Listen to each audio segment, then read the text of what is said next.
From inside some random suite on the club level at M&T Bank Stadium, it is the Banner Ravens podcast. Paul Mancano and Jonas Shaffer.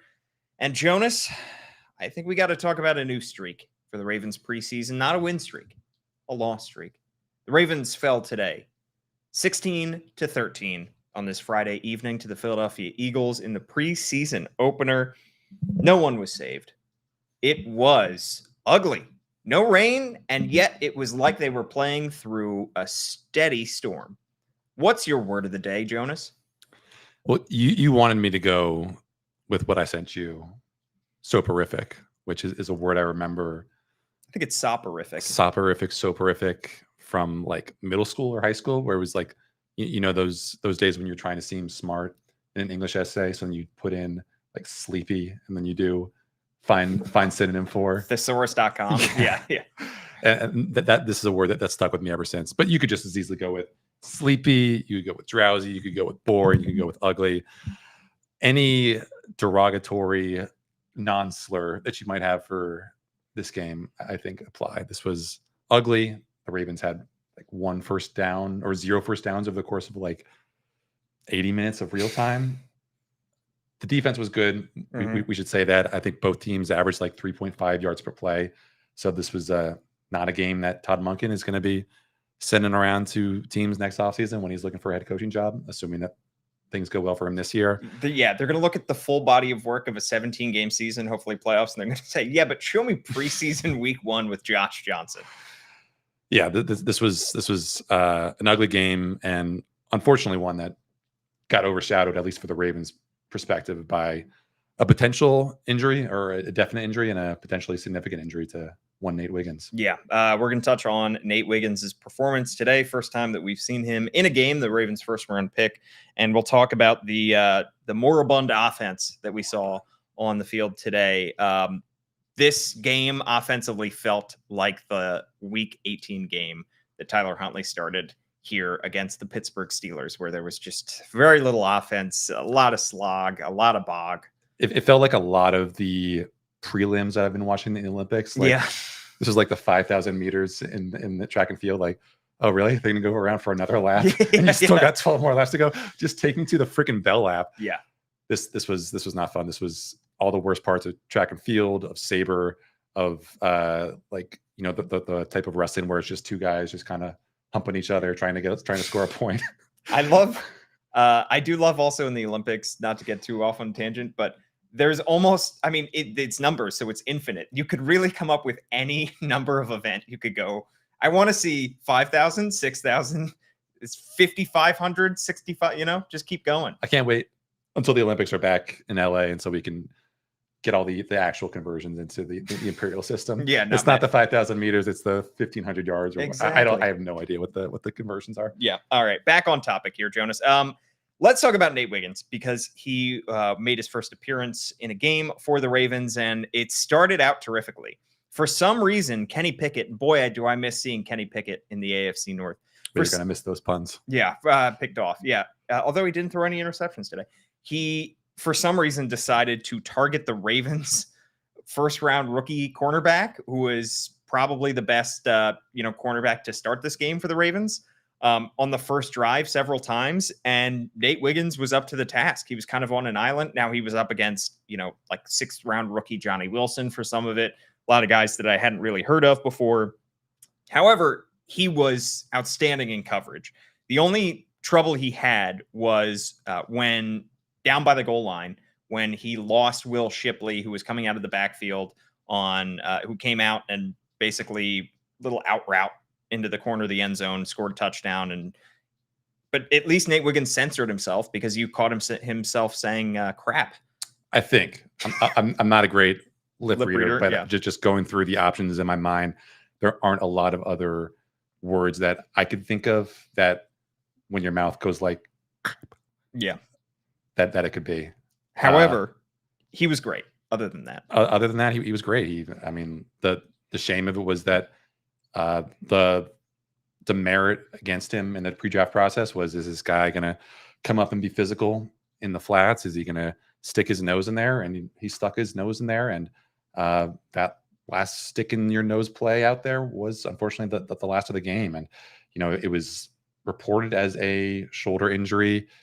Just for the people at home, that does not necessarily mean that it is a shoulder injury. Ardarius Washington last year suffered a shoulder injury that when he came back late in the season, it was revealed to be a chest/pectoral injury. So that's just kind of a catch-all label for basically this area of the body.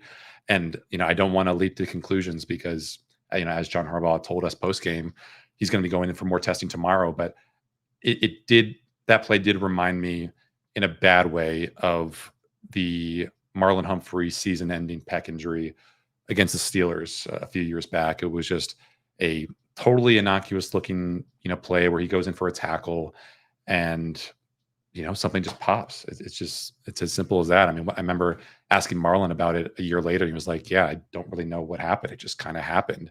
And, I think Marlon was a little bit more in pain in that one. If we want to kind of play body, reaction doctor, a really dangerous game. But Nate Wiggins obviously felt well enough after that play to get up and celebrate and try to stuff a little bit. That the right arm or the right side of his body definitely seemed a little bit more animated than the left side of his body. So you worry about that. Obviously the Ravens have the depth at cornerback, but to lose him after they've lost Arthur Maulet to the arthroscopic knee surgery, which could, probably take him out through at least the first couple of weeks of the season. Trayvon Mullen, a guy on the bubble, dealing with a shoulder injury himself. You just hope that when we, hear back from the Ravens on what this deal is, it is just something that is going to knock him out for, a couple days or a couple weeks at most. Yeah, and it is a shame because, like you said, it was a good tackle. It was a solid tackle, and he came up, he was animated, and at least had the energy to get up and try to celebrate before, feeling some pain. And then we saw him go into the blue tent. He came out of the blue tent, went to the locker room, and he was holding that right arm kind of limp. So you hope for the best. I mean, if he's going to suffer an injury in the preseason, I guess preseason week 1 would be the time to do it, but we will see the full diagnosis there. It was a shame because it marred a great performance. He was terrific. He was probably the highlight. I think Trenton Simpson was another highlight defensively for this team. I was a little surprised at how much he played in this game because he's projected to be the starting linebacker next to Roquan Smith. And to me, he looked exactly what you wanted to see from him. You saw that he was probably too good for this game. In a game where it was the Eagles were not playing their starters, the Ravens were, for the most part, not playing their starters. He looked like one of the few starters on the field. He made a lot of tackles in the hole. He had great coverage. He was wearing the green dot. So he had, play calls coming in. He was listening to Zach Orr, and he got a taste of what Roquan Smith has to do on a weekly basis. He checked a lot of the boxes. I know a lot of his tackles, you pointed out, Jonas, after the game were more downfield, but it's not like he missed any tackles. It's not like he made any bad decisions in coverage that we could see.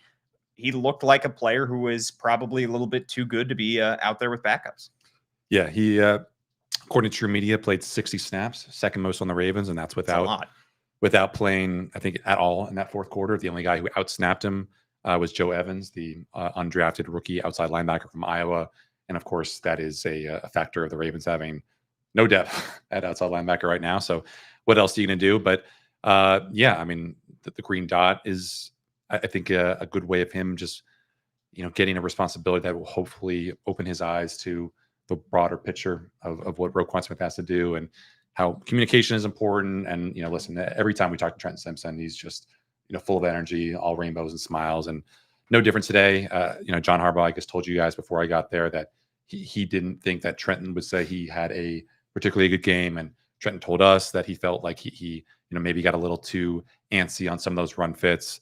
You look at just the kind of play-by-play log of some of those tackles. A lot of them obviously happened in the run game.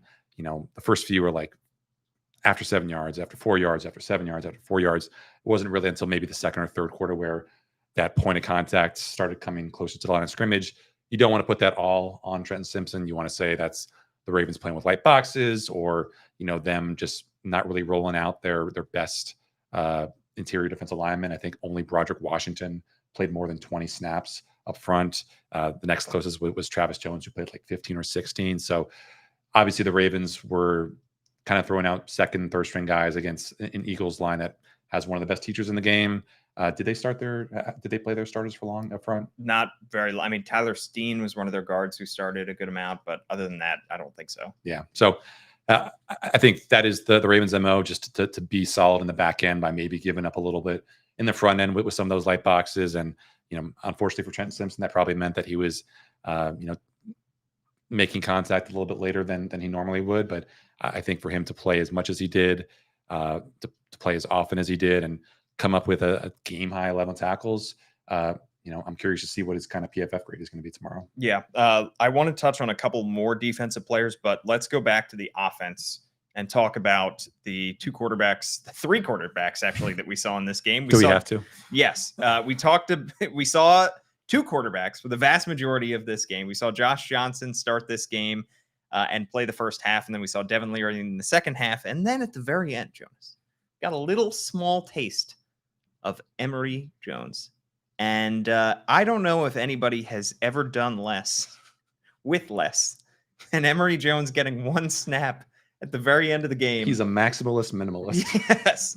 And committing a strip sack fumble that allowed the Eagles to win the game. I don't know if there's been a player in a regular season game, a preseason game, who's only played one snap who cost his team the game. That was unfortunate. It was a tough situation to be thrown in with like 15 seconds left. But not a good look. If this were, what would his EPA per play be, considering there was one play? Like, what's the lowest possible rating? You committed turnover. Yeah, I mean, I guess probably minus 13. Like if you get the ball at the other team's 1 yard line and you're knocking on the door and then you just throw a pick, like right? a pick six, 100-yard pick six. So it's just like a total inversion of what I would expect. But yeah. I don't have the EPA stuff up right now, but it was not a good night. Like we were talking about pregame, pre-pod, they really struggled when they weren't blitzed, which was a little bit worrisome. I think maybe you chalk up some of that to just the Ravens wide receivers and maybe not having great depth. I thought this would be a game where Sean Ryan would, carry over some of the momentum that he had from camp. I thought it would be a game where maybe Malik Cunningham could use some of his athleticism to get open, but not really a whole lot of looks for these on the bubble guys. It was, Keith Kirkwood getting looks. It was, it was Wade. Dayton Wade. Wade, not Dwayne Wade. No, Dayton Wade getting looks. And obviously he had that great drive late to help the Ravens tie the game. Led the team in receptions and receiving yards tonight. Can I ask this? Where was Devontae Walker in this game? Because he was invisible. 1 target, 0 catches for the 4th round pick. And how much of that is the bad quarterback play in Josh Johnson and Devin Leary? And how much of that is is Devontae Walker not separating, not getting open, not doing a good enough job? He didn't play the first. I didn't really see him out there in the first half. Yeah, he played. I think he played pretty sparingly in that first half. But again, if the Eagles weren't blitzing a lot and it didn't look like they were, I think Josh Johnson was something like 2 for 9 against 4-man rushes. Devin Leary was, I think, 2 for 6 for 3 yards against 4-man rushes. Then that means that they probably have a safety or two over the top, kind of discouraging those deep shots. And frankly, that has been the most common way to look for Devontae Walker in training camp. And, those looks have not always gone down super well. He has, had some more losses in those one-on-ones than I would expect with guys like, Christian Jeffrey, so not a great night for the Ravens rookie class in general, other than Nate Wiggins. And if Wiggins comes out of this with a season-ending injury, then you kind of feel not great about where things stand right now. I guess Roger Rosengarten had a pretty solid night. Yeah, we should give him some props. I think if there are things that happened badly on the right side of that line, I feel pretty comfortable saying, just from the quick takeaway section of my viewing experience, was that Brandon Filelli was probably to blame.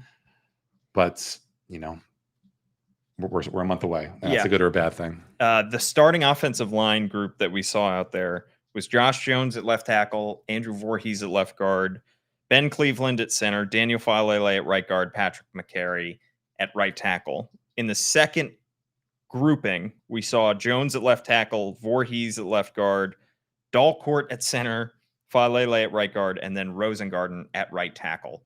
So interesting that McCary, the veteran, gets the start in the preseason opener at right tackle. So you're obviously missing Tyler Linderbaum. You're missing Ronnie Stanley in that group.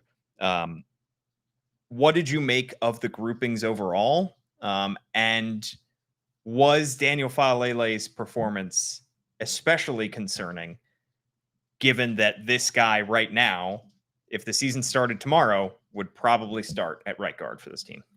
Yeah, I think so. I mean, just they're trying to hide his plodding feet inside, and I don't know that's the right bet.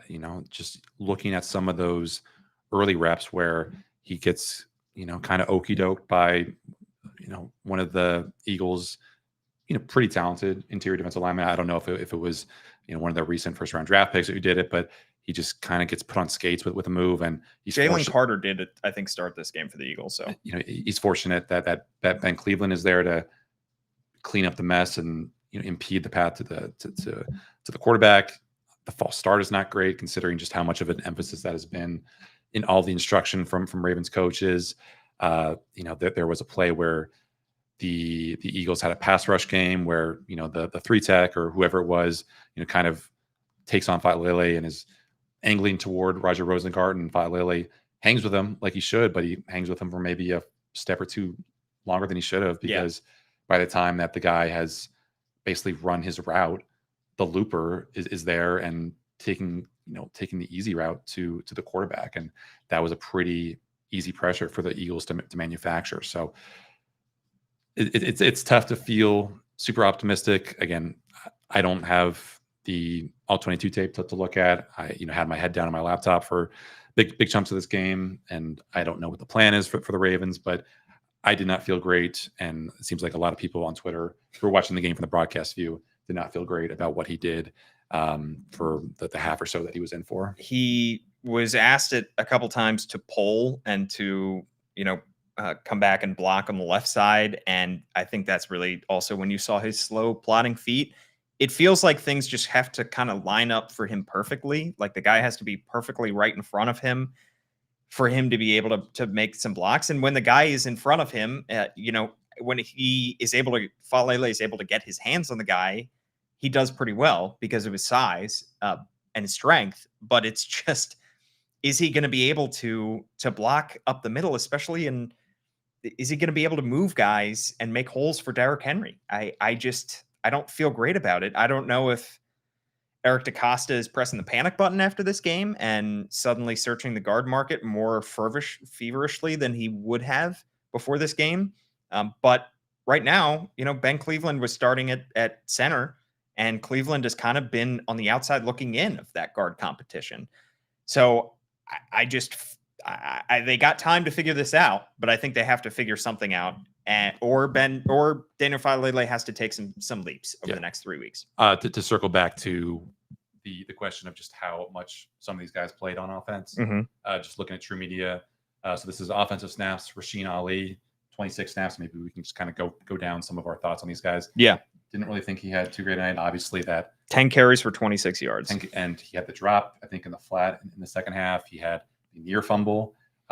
Maybe it's just a kind of prejudice for me, but I feel like every time I watch him run the ball, I'm holding my breath for him, because it seems like he's still kind of holding it like a, loaf of bread, not really as secure as it should be. Do you think him not starting instead of Owen Wright, who did start at running back for this team, is more a case of John Harbaugh leaning more in letting his veterans get the first crack at things? The fact that veteran for a second year, undrafted guy. I know, but I think that's just rewarding. Letting his rookies take the back seat, like having Rosengarten not start this game, having Josh Jones start this game. Right. Or do you think that Owen Wright is just already ahead of Rasheen Ali? I think he's ahead of this. I think he's ahead of him at this point. You want to reward that kind of production. I do like Rasheen Ali as a potential returner because of that speed. I mean, he's got good speed. Flashed it. He's got good wiggle on that on that play where he had the near fumble, I think he took it out to the 36-yard line. Yeah. That was I believe by far the best return that the Ravens had all game. And if I don't want to say we'll take your chances with a guy like that, but you'd much rather have a guy who could have that kind of breakaway potential rather than just settling for the 25 or the 30-yard line. Yep. But again, it's tough to evaluate these running backs, just like it's tough to evaluate the offensive line play because they're both so interdependent. We don't have the means of saying Rasheen Ali got as little meat on that bone as Owen Wright did because we, bullets are flying, very, very tough. Next in line, Dayton Wade, 25 snaps. I still think it's going to be tough for him to make this team. Yeah. But I think a guy you could put on practice squad, feel pretty good about. The flashes that we saw in OTAs and minicamp have come and gone. He's made some really nice catches, but again, an undersized slot guy who's not blazing fast. It's tough to make it unless you really just go totally bonkers in the preseason. Isaiah Washington, 25 snaps, didn't do much. Scotty Washington, 18 snaps, didn't do much. Devontae Walker, 18 snaps, very, very quiet. 18 snaps. Owen Wright, 16 snaps. We liked what we saw from him. First run out of the gate was 12 yards, then a catch and run for 17 yards a play or two later. Obviously, that first drive in even preseason, not preseason, is going to be pretty scripted. So that is to his benefit. But Owen Wright, I mean, by the same token, as unimpressed as we were with Rasheen Ali, I think we should be just as impressed with Owen Wright. Yeah.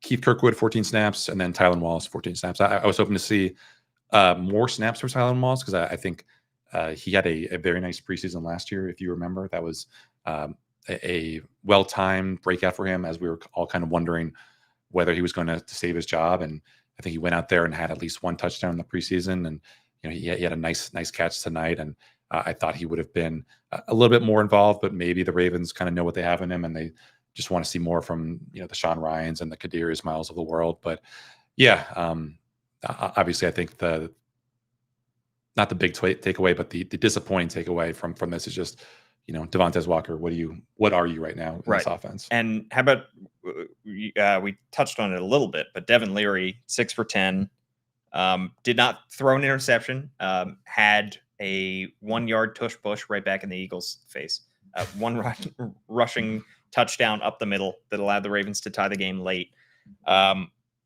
Overall, though, was not connecting with a lot of his receivers. John Harbaugh made mention in the postgame press conference that some of his receivers were running the wrong route. That was one of the first, I think that was the first play that we saw from Devin Leary. Might have been targeting Devontae Walker. He threw the ball basically to nowhere, and it was tough to tell who he was targeting, but it was very clear there was a disconnect between wide receiver and quarterback on that play. So that is going to be an interesting breakdown for us to look at how many of those missed throws were Devin Leary's fault, how many were not. However, what were your thoughts overall of Devin Leary playing the majority of the second half of this game? It's about what we expected, I think, seeing what we have in training camp. It's the nice arm strength to throw that 12-yard out route, I think, toward his left, and I think that was maybe on a 3rd and long, and just make it look effortless. But then just the other passes where he kind of airmails it or doesn't get it out super quickly. Obviously Vic Fangio is a very, very impressive defensive coordinator. Seems like the early returns on his tenure in Philly are pretty good. And, even though Cooper DeJean didn't play tonight, and even though Quinyon Mitchell probably didn't play a whole lot for that Eagles secondary, I still think there's decent talent in Philly, just considering how Howie Roseman has drafted. But as with Josh Johnson, just not really a performance that you want to write home about. I mean, a lot of what he did on that touchdown drive was just get the ball out in space and, let Dayton Wade cook. Yeah, I think you could even come away from this game more concerned about Josh Johnson's performance than Devin Leary's, because Johnson is the veteran. He's 37 years old, obviously playing with a bunch of backups out there, but he nothing to write home about. It was not a strong performance from him at all. 4 for 12 in this game. He showed off his legs at one point, picked up a first down on a 9-yard run. But beyond that, 62 passing yards in the first half.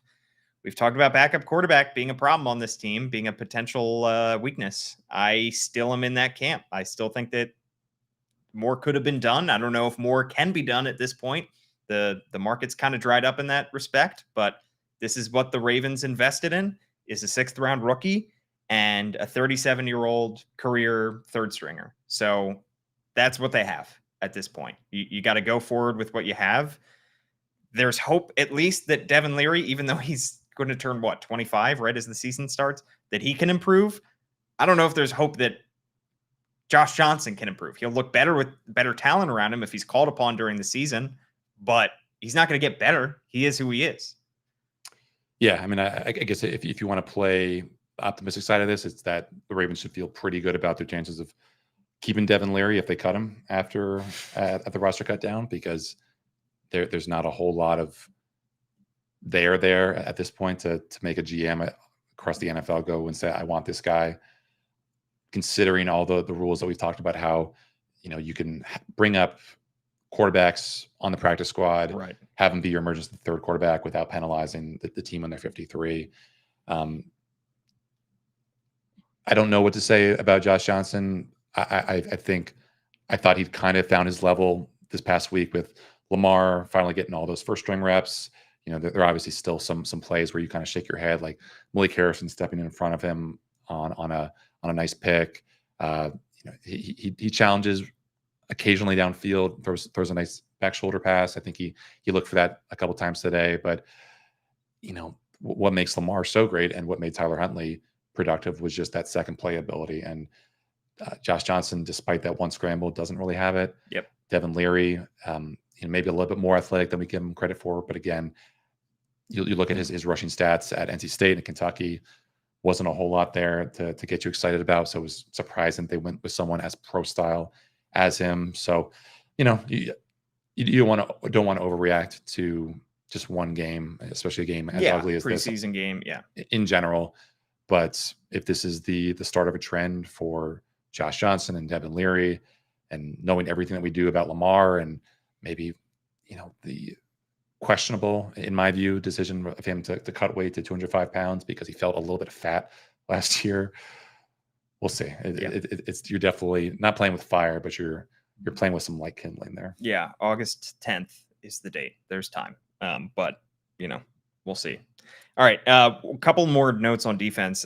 What were your thoughts of the kind of the third string for the Ravens, second string in this game, of some of the defensive backs? Jalen Armour-Davis played a little bit in the first half, a little bit in the second half. We saw Pepe Williams out there, two guys who, especially if you're already missing Arthur Millette, and especially if you have to miss Nate Wiggins for some time, those are two guys that will be called upon. What did you think of both those guys today? Well, I think at this point, Jalen Armour-Davis would be ahead of even a healthy Nate Wiggins on the depth chart. I know that the first round billing has a lot of clout with fans, but I just think he's been better than Nate Wiggins in camp. I think probably the reason, well, I don't want to say the reason that the Eagles quarterbacks went after Nate Wiggins was because they know how good Jalen Armour-Davis is, because they don't know how good Jalen Armour-Davis is because they haven't seen him play basically at all over the first 2 years. And they definitely, unless they're the Canadian women's soccer team, probably don't have a drone flying over Ravens camp looking to see just how well he's doing. I think he had a really nice game. Again, I think he gave up a couple catches, but nothing too substantial. The nice thing about potentially losing Mollett and potentially losing Wiggins, you have a guy like Jalen Armour-Davis kind of waiting in the wings. As John Harbaugh said a couple of days ago, he's playing at a starter level. And I think that's borne out by just how much they played him tonight. The Ravens really didn't have to, it looked like they didn't really have to feel like they had to help him with the safety over the top. It was a lot of, single high coverage. We're going to just push you out on an island, let you do your thing, him and Wiggins. And I think he did a pretty good job with that. Obviously, Pepe had some nice plays, I think. Still not totally sure that he is the answer for this team in the slot. I think our Darius Washington, based on everything we saw from him tonight, being able to drop deep, being able to play in the slot, he broke up that pass over the middle to Albert O. He came down from that safety depth to stick Will Shipley for just a 1 yard gain, which is a nice thing for a guy his size. Does Pepe have a better shot now that Mollet's hurt? and now that Wiggins is hurt, obviously. But it's tough to say that I feel great about him having a substantial role in this defense if the season were to start 1 week from today. We saw a couple injuries as well in this game. Chris Board, the linebacker, was evaluated for a concussion. Obviously, Nate Wiggins, and then Sanusi Kane, the safety, on a pretty violent play, a play that was penalized as well, left this game with a stinger. The sixth round, I think he was seventh round rookie, the safety. So there's potential more depth in this secondary that you could be losing if you miss Sanusi Kane. Hopefully he's able to come back. But overall, I mean, it's a huge caveat, but with the exception of the Nate Wiggins injury, they came out of this game mostly healthy. But the Nate Wiggins injury is going to loom large until we find out what exactly the extent of it is. Yeah, and they have 8 days to get ready for the next game. Yeah. Not practicing tomorrow. They'll be back at it on Sunday when I'm sure John Harbaugh will tell us what's going on with Nate Wiggins. I'm sure that'll be a lightly padded practice. I forget, have we talked about David Ojabo? Did we? We haven't mentioned him. Good call. David Ojabo did not play in this game. We thought he might, but John Harbaugh said after the game that he wasn't cleared to play in this game, even though we have seen him in practice. In fully padded practice. Yeah. Not sure exactly what the reasoning is for that, but he was not cleared. Yeah, maybe the Ravens have different doctors for games than they do for training camp. A little questionable there. I don't think they're doing anything to help his PR, but I know in doing some radio hits, that was something that I had mentioned that I didn't think, based on what I've seen from David Ojabo in training camp, that him being out there for 40 snaps was going to do anything to get people back on David Ojabo Island. I think he's been fine as a run defender, but have not really seen him flash too much as a pass rusher. That first step hasn't really been there. The arsenal of moves have been effective at times, but nothing to the degree that we've seen from Kyle Van Noy or Dafe Owe.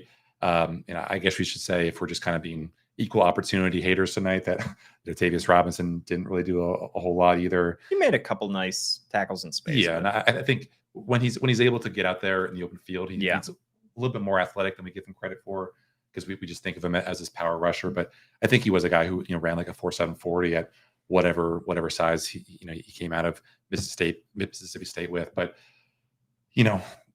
there's still going to be a lot of questions about this pass rush, especially with Clowney moving on, Kyle Van Noy being 33 years old, Adafe not having more than 5 or 6 sacks in the season. So I think they do need more strength in numbers, and we don't know if David Ojabo is going to be looking like his old self at any point this year. Yeah, and that's tough. Hopefully at some point we get to see David Ojabo. Falcons would be a nice test. At Green Bay would be a nice test, but we're kind of running out of time for him to get game ready, if that is indeed going to be in his plans at this point early in the season. One more thing, and we are live on Facebook, YouTube, and Twitter. If you are listening to us after the fact, you can watch us as well. Write us a good review. That'd be great. Give us a thumbs up. But Jonas, I did see a comment about questioning the decision to keep Nate Wiggins in this game for the second half. There are only so many guys on a roster, and you have to balance in the preseason the desire to keep guys healthy and keep them on the sideline so that they're not banged up, with the desire to develop young guys. Nate Wiggins is a very young rookie, 20 years old. You want to give him snaps. You want to give him as many opportunities out there to see live reps and let the game slow down for him. Do you think that there was anything that they should have pulled him after the first half and said, "You've done enough. Good job"? It's obviously Monday morning quarterbacking is what we're doing here, but there was a question about that. So is it worth asking? I mean, I think you can second guess pretty much everything. Right. You could have second guessed, and if people did second guess, J.K. Dobbins being out there on the field for that game against the Commanders 3 years ago when he tore up his knee. I don't think undue stress was placed on Nate Wiggins' shoulder/chest by him being out there. If something like that was going to happen in a game like this, I don't think it's because he was tackling on every other play. No, it's just more opportunities. More snaps you play, the higher likelihood is that you'll get hurt on one of them. Yeah, I guess that's fair. I just think that, as you said, you have to develop these guys. You have to know what you got. You have to see them in different schemes, in different fits. You want to see just, I guess, how well they perform when maybe they do get a little bit tired. I don't know if Nate Wiggins was tired. I really don't feel super strongly about these guys being out there for super long. Like, I just defer in a lot of cases to the coaches, right, and their training staff. They have so much biometric information available at at a moment's notice to tell them who's lagging, who's still moving around, who's hurting. And I mean, it was clear that obviously it's not a question of was Nate Wiggins hurting at any point, but I don't know. I just feel like it's easy to have gripes about this, but there's no real basis for saying that one half or one quarter was enough. Right. And this is a team that played it very, very conservatively, keeping the vast majority of their starters out of this game. Obviously, no Lamar Jackson, no Derrick Henry, for a good reason. So no Josh Johnson. No. Yeah. So we saw an ugly one, a soporific one, a sloppy one, Jonas, here. They've already turned out the lights. Maybe we'll find a different location for our next podcast because there was like rainwater trickling down over our heads. I hope it was rainwater. Like a Neutrogena commercial. Sure. Exactly. I don't know if we would be the ideal models for that, although you did get a haircut recently. This is why people need to tune in, because your hair is so much shorter now than it was weeks ago. You don't need the Texas hat. I'll bring it back. No. Don't tempt me. I said you don't need the Texas hat, and I don't want the Texas hat. At Jonas_Shaffer is his Twitter handle. I'm at Paul Mancano and at All Banner Sports. Jonas, Gianna Hahn, Kyle Goon have you completely covered on the BaltimoreBanner.com, where you can subscribe $1 for 6 months. Jonas did a stock up, stock down report, and there's going to be plenty more over the coming days. We will have another podcast for you soon. 8 days until the Ravens' next preseason game. At the very latest, we'll talk to you then, but I think we'll probably talk to you at some point over the coming days. Hopefully we get an answer as to the extent of Nate Wiggins' injury, and we'll have you completely covered there. Thanks so much for tuning in.